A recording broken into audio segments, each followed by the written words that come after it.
On? Yep, now I am. That music is supposed to be a time for us to quietly get ready for church.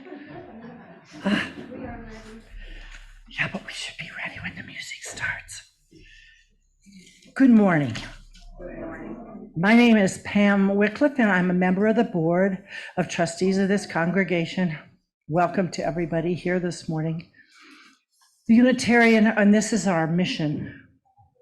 The Unitarian Universalist Fellowship of Elkhart is a welcoming community, encouraging religious freedom, nurturing individual, spiritual, and ethical growth, celebrating diversity, and promoting a just and sustainable world. If you'd like to learn more about this fellowship, please look at our website at uufe.org and join us after the service for potluck. And if you didn't bring food, like I didn't, you can still eat. I think they'll. Chicken galore. Chicken galore. So if you don't like chicken, you're out of luck. But okay. For the listening enjoyment of all, we ask for at this time to please turn off your cell phones. Also, if you need hearing support, please see the folks there at the sound desk, and they will help you. Thank you. And now, as the president of the board, I kind of give a little update about what we did at our last board meeting, which was Wednesday, and it'll just be a little update because we did a whole lot more stuff, but not very interesting stuff. So here's the interesting stuff. The committee on the whole have met, and that is all the committee chairs, and they are meeting with their committees and putting together a description of each one of their committees so we can put it in a manual, an updated list of committees, as well as the policies that affect each one of their committees, and then we'll put them all together. They also mentioned that they're going to have a committee fair in the spring. So there's some other stuff that they will be doing as well. Another thing that's very important that we need to talk about is we need to treasure. We need to treasure for next year. And it's somebody who might want to learn some new stuff, who might have the ability to do numbers with the help of a computer and a system that'll help them. Ken Claiborne has been the treasurer for 1,000,000 years. 10 years. Yeah, it feels like 1,000,000. Yeah, he will help you. You can shadow him this year. He will help you next year. If you are interested, or if you know somebody that you would like to be interested, please let Ken know, or me know, or somebody on the board know. It's very important that we find somebody. He's tired. We have found a whiteboard downstairs that we are going to be using for committees who have little tasks, not for folks who are on the committee, but little tasks beyond that somebody, if you're interested in the task that's going to be on the board, you might, take it. It might be helping with planting. It might be doing stuffing envelopes, that kind of thing. That's only a short-term, one-time job. So we're going to put a list of things that people might want from all the different committees, and you can look at that board and pull stuff off. That way you don't have to be on a committee, but you can help do the work of the congregation. And lastly, this summer at our committee and board retreat, we took an assessment, a congregational assessment of each one of us that were there. What we, on one side, was what we think our congregation is doing in a whole bunch of areas, how we're doing, and the other is how important that particular issue is. And most of those areas that they talked about on this, it had a whole bunch of questions. We were good. We believed that we were doing what the same importance. However, there were a few areas that the board, when I read this to the board, we've decided that there are a few that we need to look at. One area was, our congregation provides opportunity for individual spiritual journey and growth. People thought that was important, and we weren't doing it. So we need to work on that this year in some way. Another one was RE, religious education, but we're doing that one. That was because we did that this summer, and since then, miracles have happened, and we have an RE committee now. The next one, of course, we all kind of know, and that is the overall quality of our music for service is good. Yeah, we didn't figure that was probably true, so we need to work on that one.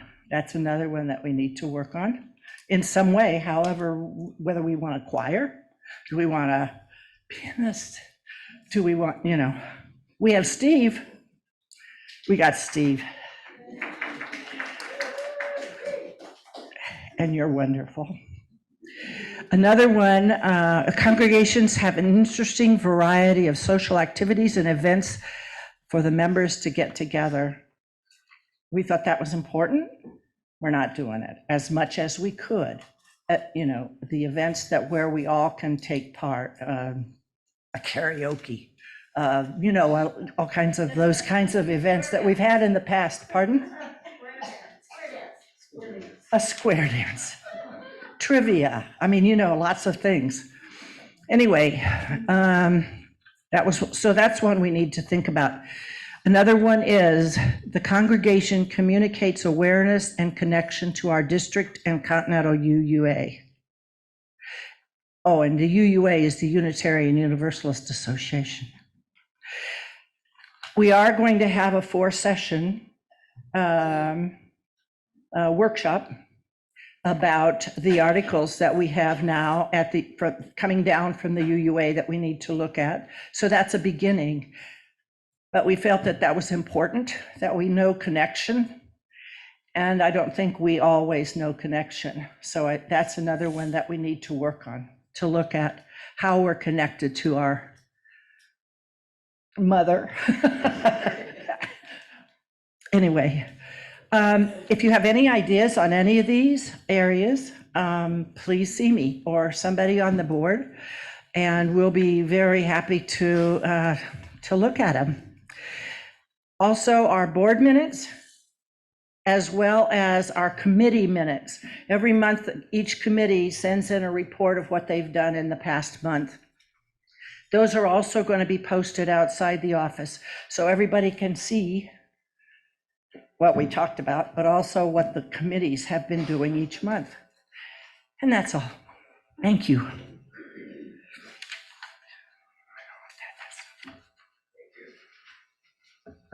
You're welcome.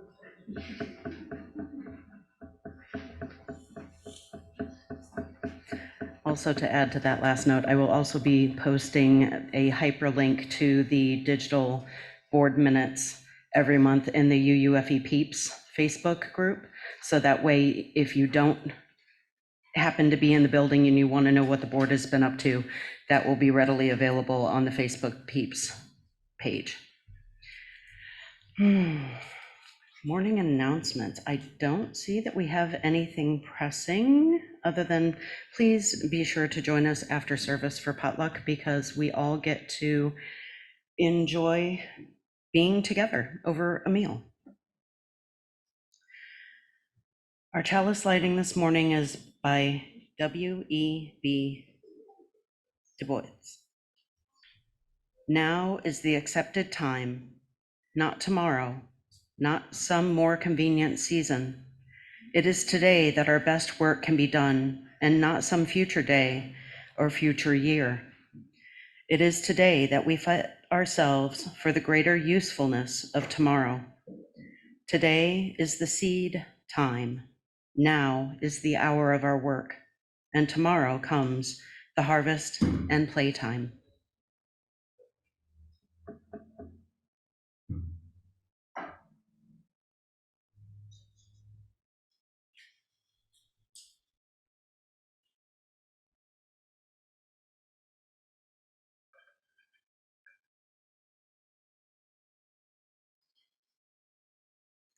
We ring the gong 3 times, once for those who came before us and made a place for us.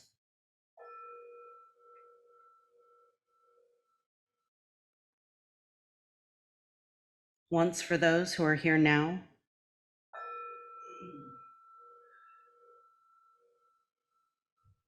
and once for those who will come after us and build on the dream.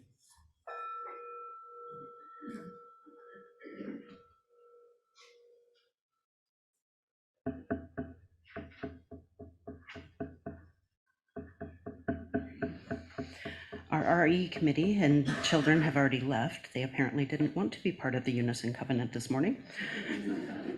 But if you will join in saying it with me. Love is the spirit of this church, and service is its law, to dwell together in peace, to seek the truth in love, and to help one another. This is our covenant. Every week, we joyously give and receive from our offering. This week's collection will be shared with the YWCA Safe Haven of Elkhart. If you will please give and receive generously.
That might help.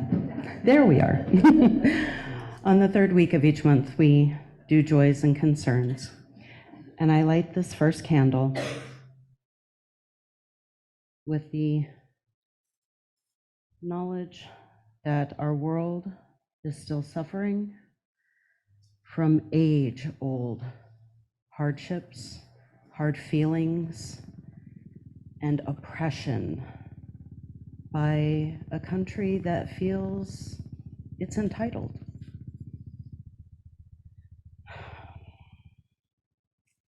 Please come up and share if you have something to share with us, joy or concern, but please keep your comments brief and we will move on.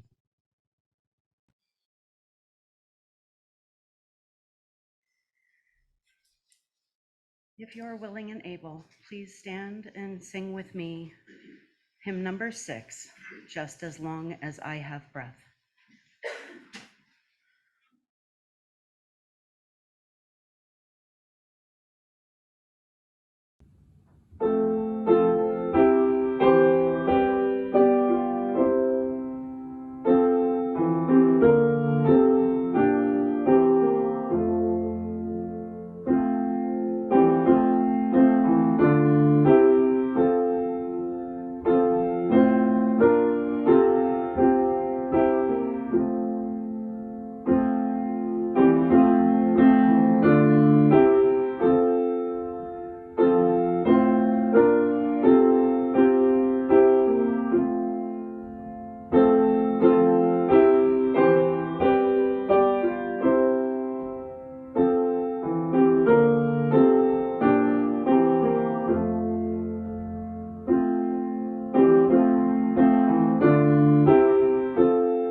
It is with great joy that I welcome back Dr. Reverend Jimmy Clifton.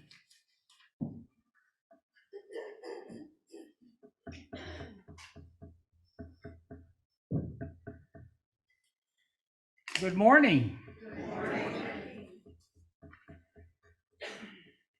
I thank Geneva for the comment that you don't care what our hair looks like. As you can tell, mine's a lot shorter than it used to be. Thank you for having me back, and I just want to say that I received some cards from many of you, some phone calls, and this morning when I walked in, a lot of support and encouragement from you about my health issues, and I truly appreciate that. This is a very loving, very kind, and very caring congregation. And I do have an update, kind of insignificant compared to some of the things I heard this morning, but because of your care for me and concern, I do want to update you. As you know, I was told I needed a triple bypass open heart surgery, and my VA cardiologist said I don't need it. The guy outside the VA said it would be helpful, but he said I could probably go 2 years with minimal risk of heart attack. I got to thinking about everything and put it all together. 70 to 85% blockage. That's a lot of blockage. It really is. I got to thinking about a straw. 75 to 85% blockage is a straw. That's a lot of blockage. And not a lot of liquid's going to get through that, and blood's a lot thicker than water or pop. So I decided to go ahead and have the surgery. The cardiothoracic surgeon said if I want him to do it, which I do because he's supposed to be the best, I'd have to schedule it in October, so we called the schedule. He's booked out till the end of the year. So sometime in January, I'll probably have that.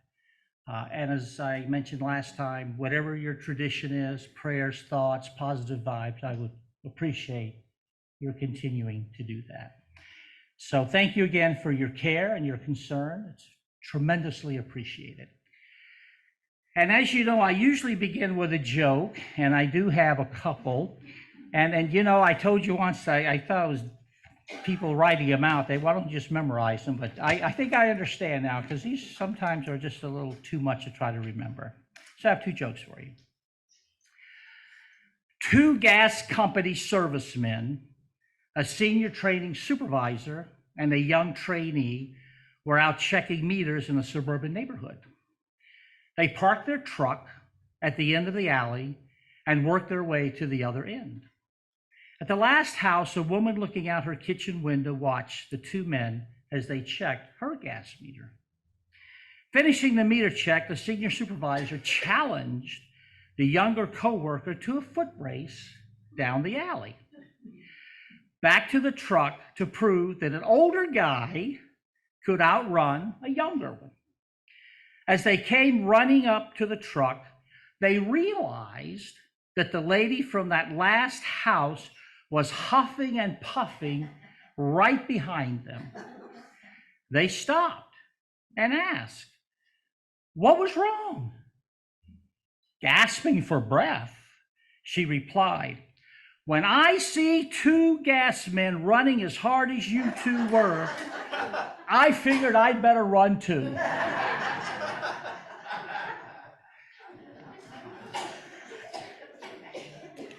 So now we have a man had been driving all night and by morning was still far from his destination. He decided to stop at the next city he came to and park somewhere quiet so he could get an hour or two of sleep. As luck would have it, the quiet place he chose happened to be on one of the city's major jogging routes. No sooner had he settled back to snooze when there came a knocking at his window. He looked out and saw a young jogger running in place. "Yes? Excuse me, sir," the jogger said. "Do you have the time?" The man looked at the car clock and answered, 8:15. The jogger said thanks and left. The man settled back again and was just about to doze off when there was another knock out in the window and another jogger. "Excuse me, sir, do you have the time?" 8:25. The jogger said thanks and left. Now the man could see other joggers passing by, and he knew it was only a matter of time before another one disturbed him. To avoid the problem, he got out a pen and paper and put a sign on the window saying, "I do not know the time." Once again, he settled back to sleep. He was just dozing off when there was another knock on the window. "Sir, it's 8:45.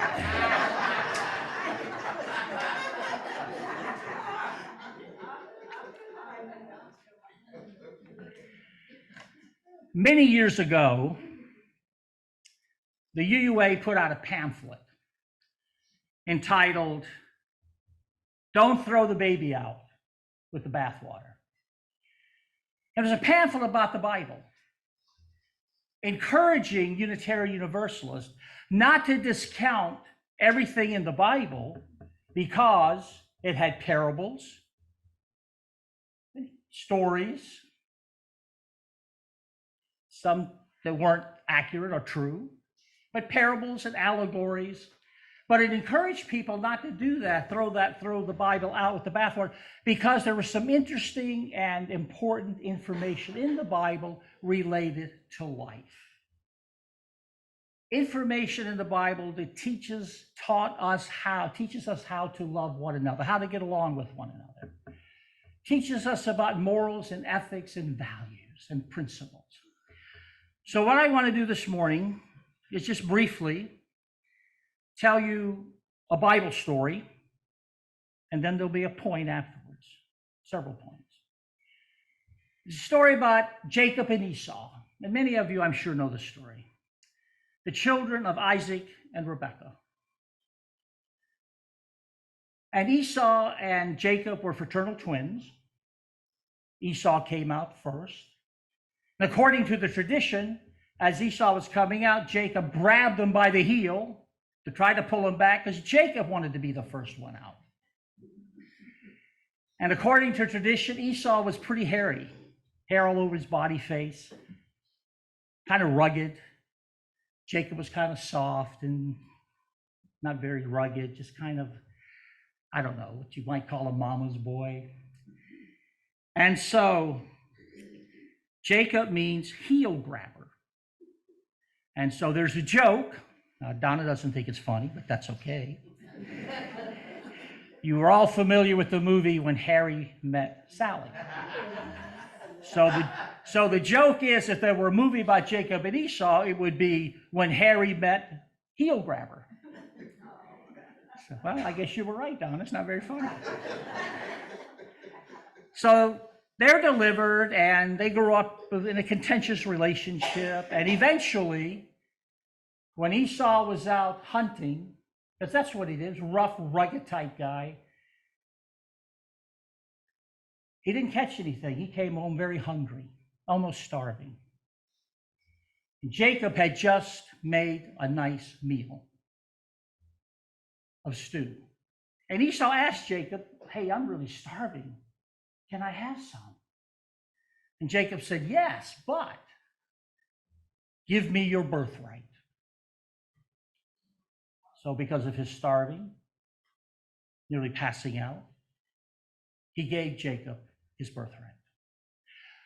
Later on, as the father, Isaac, was dying, lying in bed, nearly blind, he called Esau in and said, look, you're the oldest, the older.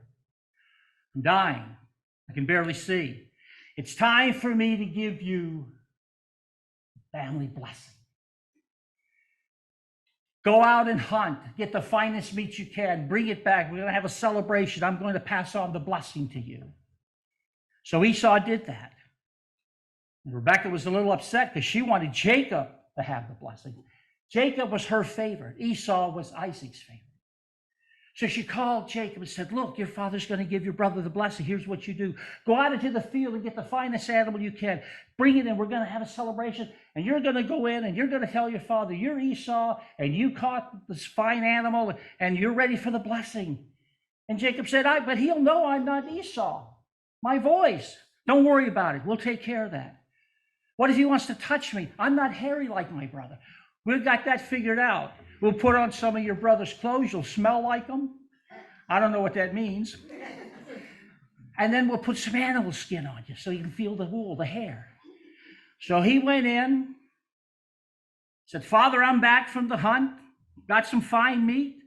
Well, you don't sound like Esau, but I am, Father. I'm ready for the blessing. Let me touch you. And he felt the hair, gave him the blessing. When Esau came back, he went into the father's room. Said, Father, I'm back. What do you mean you're back? You've been back. Told him what happened. And Esau was livid. And he swore that he would get even with Esau, that he would slay Esau. And then he went out mad. And Rebekah overheard this. And she went and got Jacob and said, look, your brother is going to kill you. You need to take off. And she went to Isaac and said, look, she deceived Isaac. We need to have Jacob leave. He's going to marry into this family that we don't like, and we got to get him out of here. So they talked him into leaving. They sent him to Rebekah's brother, his uncle Laban. So he got to his uncle Laban's house. Esau was after him. So he was on the run from Esau. Begins his running. Like many of us do in life, we run from so many things in life, don't we? So he's running from Esau. He gets to his uncle Laban's house. He sees two women, two of Laban's daughters, Rachel and Leah. He falls in love with Rachel, asks Laban for her hand. Laban says, sure, you can marry her, but you got to work for me for 7 years. He works 7 years. He goes to Laban, I'm ready for Rachel. He said, come on, we'll give her to her. Tricks him and gives him Leah. And Jacob says, what's going on here? He says, in our tradition, the oldest daughter has to get married first. But you can have Rachel if you work another 7 years. So he worked another 7 years.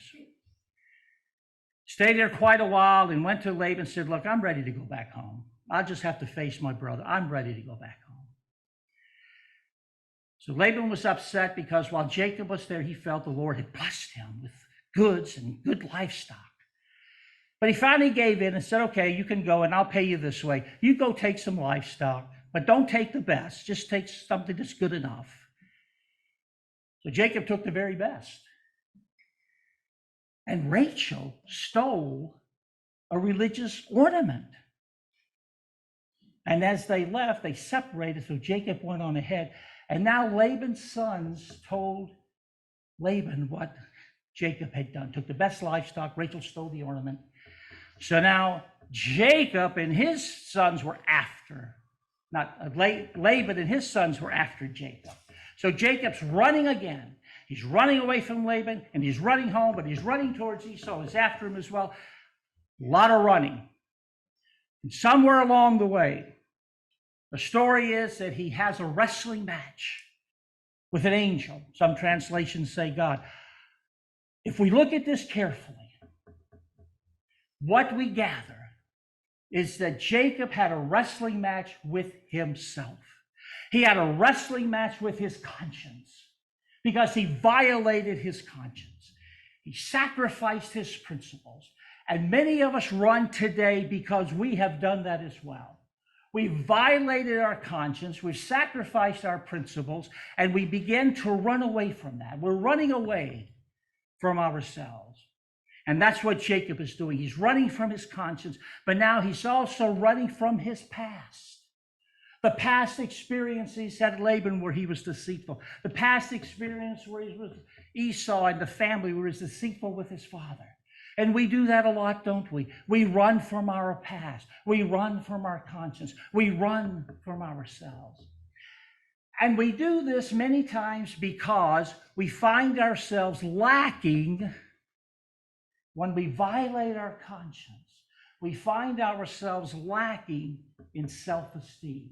That's the main reason we violate our conscience. We sacrifice our principles because there's something we want, material, or want approval, or love, or acceptance from someone. And that's what's going on here. Jacob wanted that birthright. He wanted to be the boss. He wanted to be the ruler. He wanted to be the king. He wanted the material possessions that came along with the birthright. And then when he was at his uncle Laban's, more material possessions, livestock, cattle, everything you can give me. And he would violate his principles. Because having grown up in a very strict Jewish home, he was taught morals, and he was taught values, and he was taught ethics. But now on 2 occasions, he violated those principles and those ethics and those morals. He violated, he sacrificed his conscience. And we do that a lot. I'm not a big fan of the word self-esteem. I like accurate assessment of attributes and abilities. I like that much better. It's more positive. It gives us something to strive for, to shoot for. It's self-evaluative, isn't it? It's reflective. We're going to use self-esteem today because we all know we're familiar with that.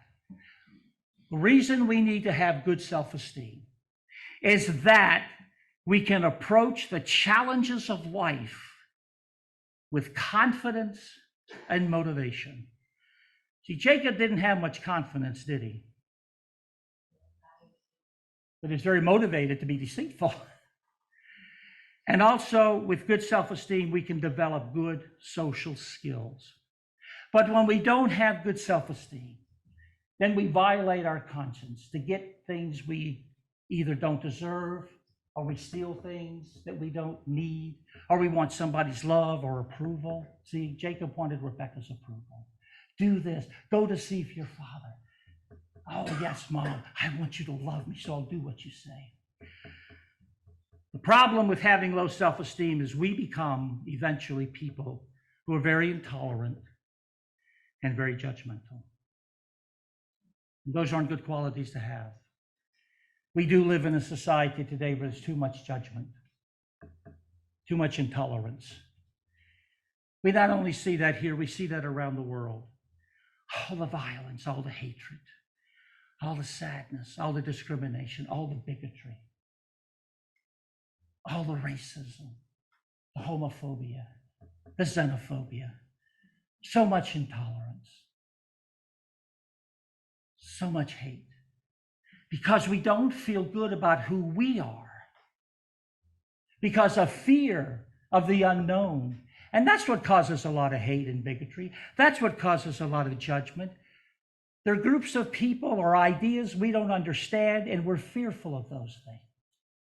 But if we honestly took the time to get to know about these things, to get to know these people, these different cultures, these different religions, these different races, different ethnic groups, if we took time to get to know them and to understand them, we would more than likely be less judgmental and less intolerant.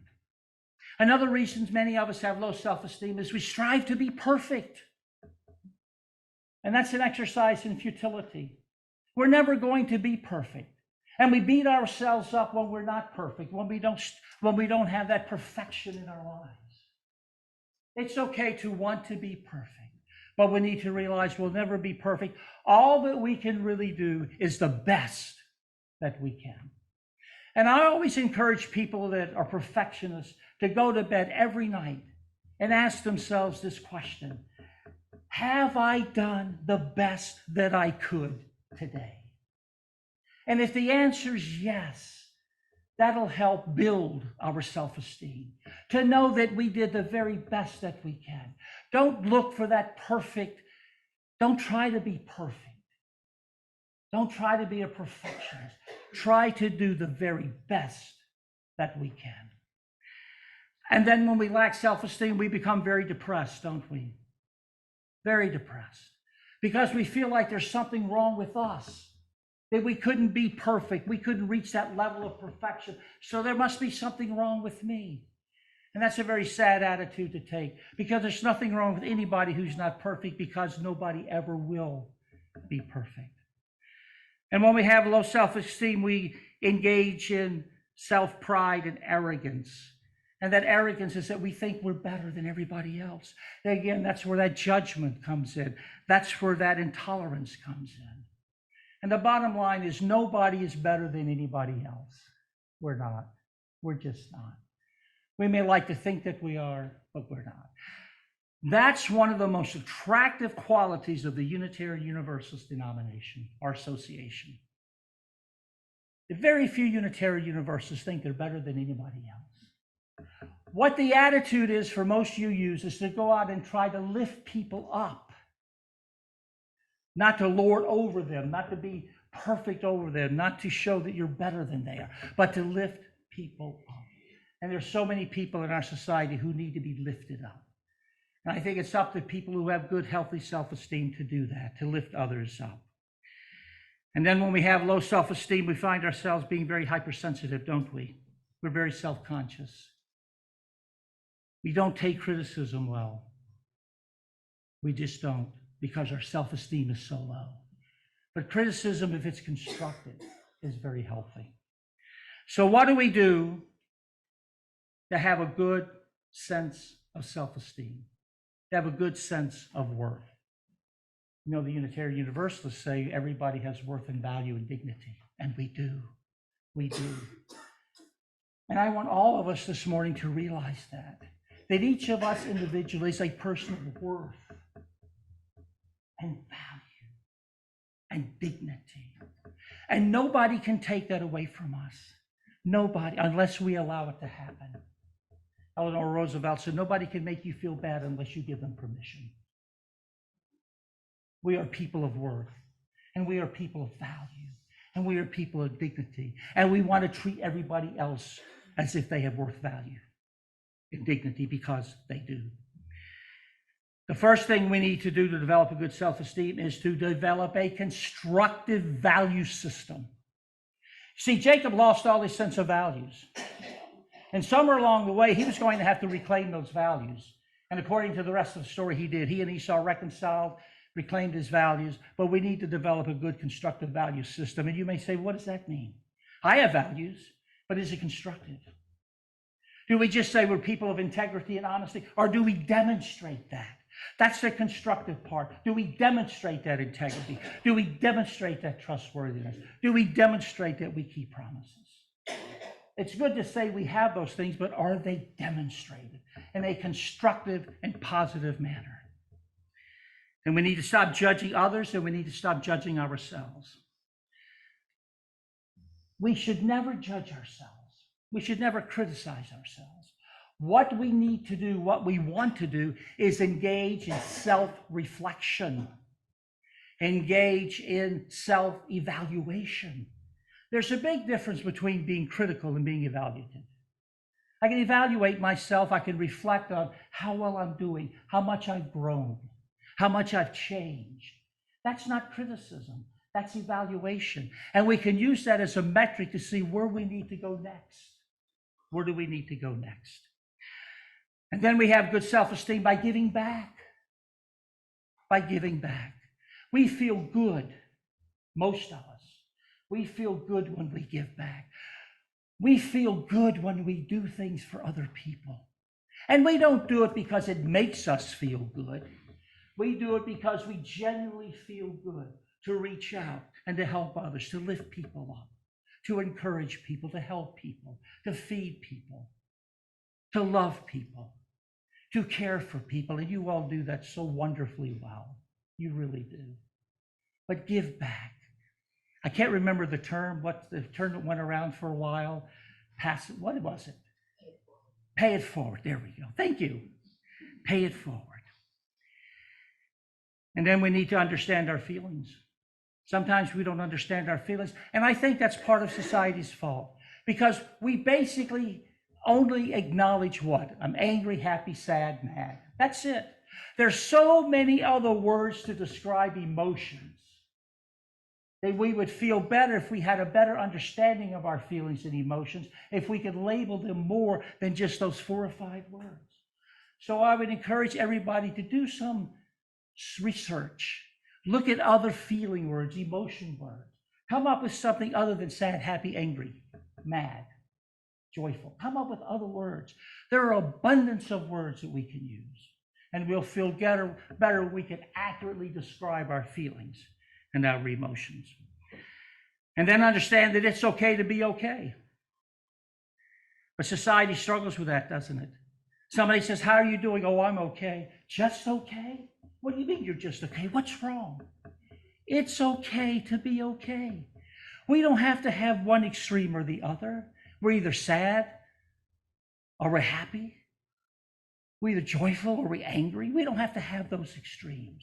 We can just be okay. We can just be calm. And then we need to learn to accept praise from other people. That really can build up our self-esteem. But so many people in society today, we struggle. We just kind of get embarrassed if somebody brags on us or praises us. And that's because our self-esteem is so low. So learn today, when somebody compliments you, praises you, be happy, be joyful, be excited, be exuberant, accept it, and thank them. So now the other part of this is Jacob is running from his past, and we do that a lot, don't we?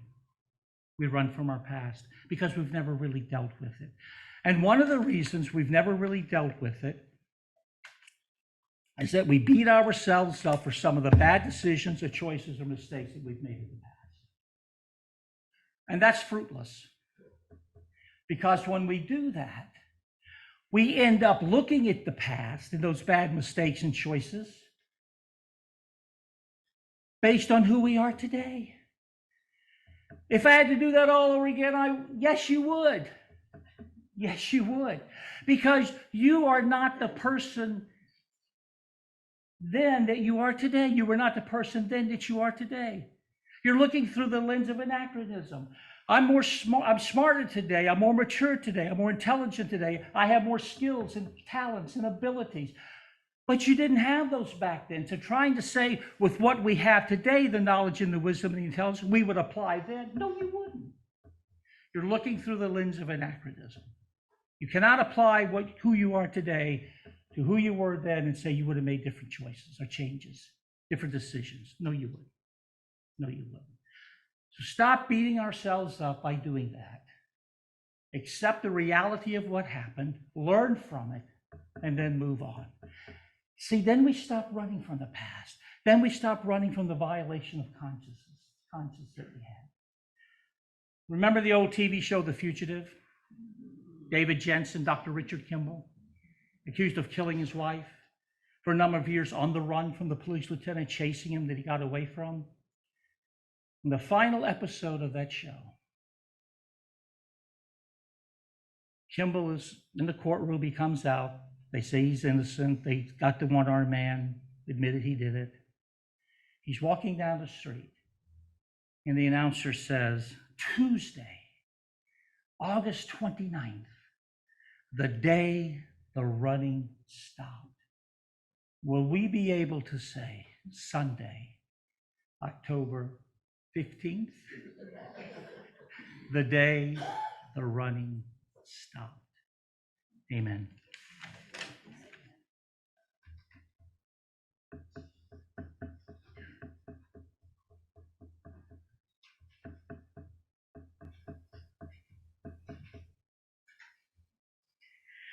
And we run from so many things.